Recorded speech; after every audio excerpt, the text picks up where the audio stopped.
um, here's a story. This Shabbat was the birthday of the fifth Rebbe of Chabad, the Rebbe Rashab, Rebbe Shalom Dovber. So here's a story about Rebbe Shalom Dovber. The Rebbe Shalom Dovber, he was a very frail person, and regularly he would go into the country for a rest. When he was around all the pupils and everyone, he was very active and very this. And so once in a while, like on a Shabbat, he would just go to the country for a rest by himself with his wife, a little cottage they had somewhere. Anyway, so there was one particular Shabbat that he went for a small vacation.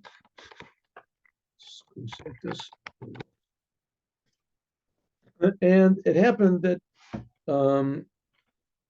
there was a disease that was actually a plague of a disease that was called cholera. Cholera.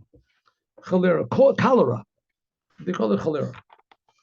And it was mainly a stomach, an infection of the stomach, but it was fatal. And how it would work was a person would have stomach aches, and he would cough, and that was a sign, and a fever, and have a fever, and that would be a sign that he had cholera, and there was no cure for it. All they could do was warm up tea. They would give him warm tea, and that would wash it out. They hope it would wash it out. Anyway, so the Rebbe Rashab was far away, and he was in this place. It was like a 3-hour walk or 2-hour, run from where everybody was. And one of the boys in the yeshiva, there was, let's say, 50, 100 boys in the yeshiva. This was, I think, when they were in Rostov. When World War I started, so the Chabad moved over to the city of Rostov. So one of the boys was, suddenly one of the boys had a high fever and a stomach ache, stomach cramps. He was coughing, whatever, the signs of cholera. So he said, the boy, everybody was worried. He's got cholera. Now, it was a very contagious disease. And anyone who had cholera had to be isolated. And the ones who brought him the tea, they were really taking their lives in their own hands. But nevertheless, they would do it. I guess they would put a cloth over their head, whatever they would do it. Anyway, so this boy had us. So I said, okay, let's warm up some tea on Shabbat, and we'll give it to him. That's the only cure. So the boy said, I'm not going to let you, if you warm up tea for me on Shabbat, I'm not going to drink it. Only if the Rebbe says you can do it, because you're not allowed to cook on Shabbat. So they said, okay, you're not allowed to cook on Shabbat, but a life is in danger. If a life is in danger, then not only can you transgress the Shabbat, you must transgress the Shabbat. Not transgressing it is considered to be a sin. He said, who says that I'm in danger? My life is in danger. So, but you have all the signs of cholera. Said, only if the Rebbe says to warm up the tea, I'll warm up the tea. I'll drink from it. So what are they going to do? So one of the young men said, okay, I'll run to the Rebbe. So he ran to the Rebbe. It was like a 2-hour run. And he ran and he got there. I think the person who ran was a rabbi called Perlov. He later became a very well-known rabbi in Chabad in Australia. Anyway, so he ran there, and the Rebbe himself was in his room getting ready to pray. He was in the cabin, whatever, ready to pray. He prayed alone.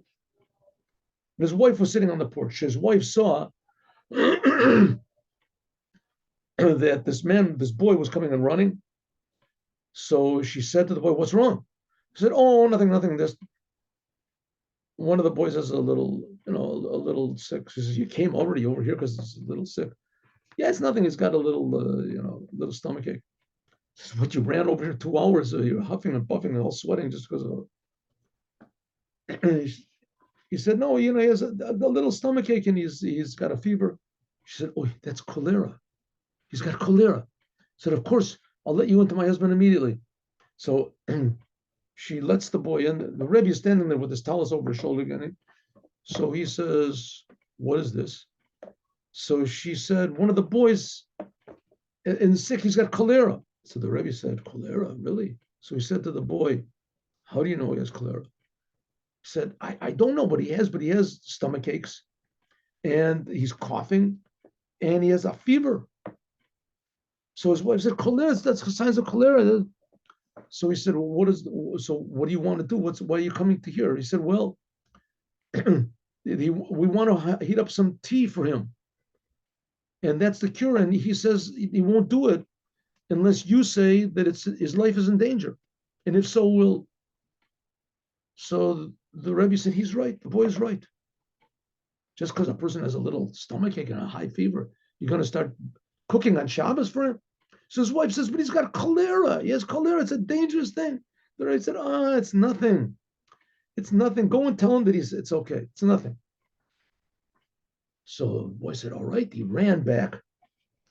And meanwhile, all the boys in the yeshiva, they're all standing outside of the yeshiva because they're afraid to go in because it's so contagious.